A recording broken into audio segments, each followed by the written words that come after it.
Hello there, ladies and gentlemen, and welcome back to Pathfinder Plays, and today I want to talk a bit about a possible new enemy making his way to the island in Scum. Let's get into it. So there I was, just scrolling through Twitter as I do, when I saw that Tomislav, co-founder and creative director at GameSpires, posted this image. I want to take a look at the details of this monstrosity just to understand it better, starting at the head. We see that this creature has long, sharp, and slender teeth which could probably rip an arm off, and it probably has ripped an arm off being as there is blood streaming from its mouth. Around the head is a metal chassis, and I'm not sure what its purpose is or who designed it in the context of this story. The part that confuses me is that the metal wires that are protruding from the collar segment of the chest piece. Was this designed this way on purpose by its creator? Did this monster break out of a lab and tear away what used to be just a large muzzle? Or is this supposed to be just a cool industrial design? Who knows? Looking at the back of the chest piece, we see that this creature has chains and a chain loop it is attached to.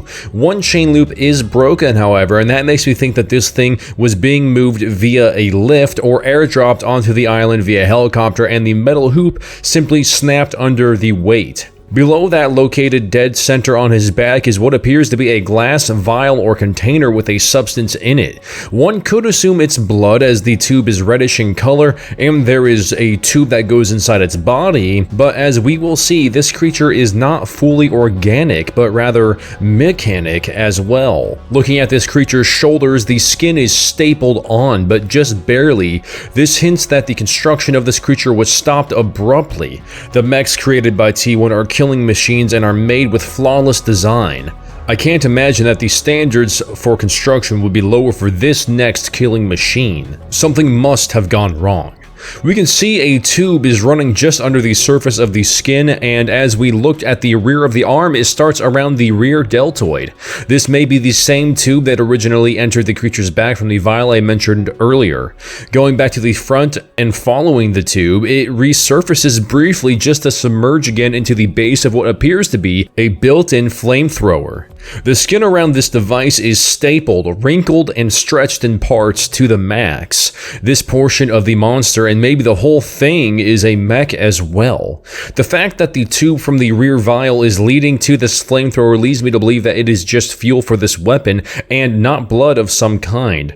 This does have the opportunity then to shoot this point and hopefully explode the monster or engulf it into flames at least, though I suspect that if you were to melt away its exterior, you would most likely just expose the metallic skeleton fueled by hate for humanity and hungry for prisoners. Going on over to the other arm, comparatively to the one we just saw, it looks rather normal and comes complete with its very own hand.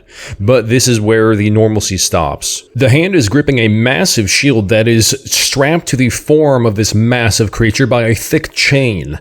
I do not know if this creature can throw the shield and draw the shield back using a chain, if it can swing the shield using the chain, or if it simply is attached for defensive purposes to the monster, but all I know is that it is about as big as he is.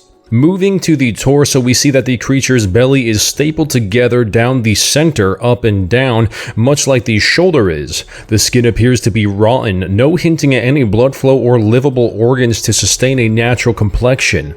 If this creature is mostly mechanical, I wonder what is under the skin of the belly to make it so large. Perhaps a giant acid bath where it dissolves the ingested prisoners it consumes. Looking to the rear, we see multiple skin or fat rolls. He is a very thick boy, and at the top of the pants, we see that he is wearing a belt. At least his pants won't fall down during combat. It is an interesting detail though, for sure. Why add a belt? It does make me wonder if this was once a regular person or prisoner which has undergone a disastrous and maniacal experiment which turned him into this machine. Making our way down to the legs and shoes, the legs are covered by his pants, which is stained with blood, and a chain which drapes down his right thigh. The feet and shins, however, are equipped with work boots and thick metal armor plates which also spike the bottom of his shoes. What situations do you think we will see this creature appear in? Will he be wandering in the forested regions? If so, will he be drawn to sound? Will he kill anything, including prisoners, wolves, or maybe even fight the mechs? Will he be killable by the players? We all know that we can't kill the mechs, at least not without great effort and an enormous amount of ammo. What will it take to kill this? And that is about it, ladies and gents. I appreciate you taking the time to listen to me break down this monster in detail and speculate as to its origins and purpose in this game. Do you think he belongs in Scum? Leave your answer in the comments below, and as always, if you like scares, survival, and scavenging, consider hitting that subscribe button, that like button, and share this with your friends. And I will see you all in the next one.